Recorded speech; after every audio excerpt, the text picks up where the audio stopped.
Unlike other older aircraft types, the Boeing 717 is fighting on, helped by its often niche role for airlines. After Volotea retired the aircraft, the sole users are now Delta, Hawaiian, and Qantas Link. Delivered to launch customer AirTran back in 1999, use of the jet 22 years later is reasonably strong.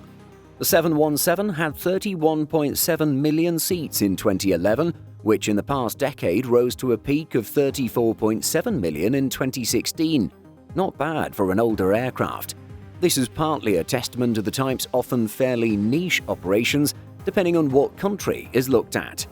Spain's Volotea, for example, initially used the aircraft so it could focus on thinner routes ignored by other low-cost carriers. Meanwhile, Hawaiian Airlines uses the jet on island-hopping services, including the 100-mile route between Honolulu and Kahului. At its peak in 2016, Delta, Hawaiian, Qantas Link, Turkmenistan, and Volotea used the 717. Now, only 3 of those airlines use the jet.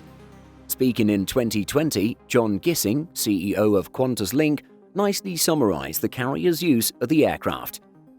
The B717s provide us with the flexibility to service many segments of the domestic market, including regional routes, fly-in, fly-out operations, or add more frequencies to capital cities. These are the kind of routes where travel demand is likely to recover first.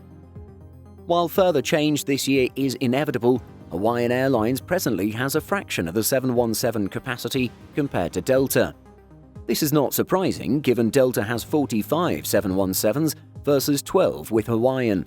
But actually, Hawaiian's figure is quite impressive. While Delta has 165% more 717s, it has only 85% more seats. The reason is obvious: Hawaiian's high-frequency intrastate services. Later this year, Hawaiian will have up to 24 daily departures with the 717 from Honolulu to Kahului. No wonder Avi Manis, the airline's senior vice president of marketing, told Simple Flying last year the following: "The 717s, our inter-island aircraft, are absolutely fantastic planes. Simply no plane is better suited to operating in this environment.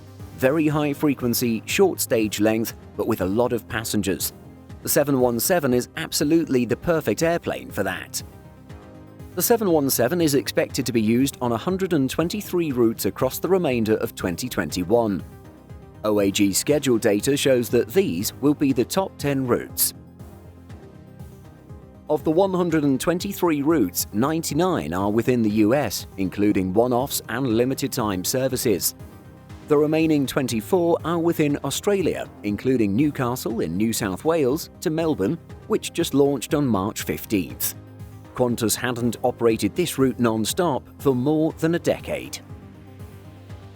Have you ever flown on the 717?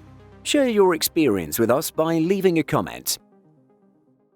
In addition to our daily YouTube videos, Simple Flying publishes over 150 articles and a podcast every week. If you're looking for the latest aviation news and insights, visit simpleflying.com. Thanks for watching, and don't forget to like and subscribe before you go.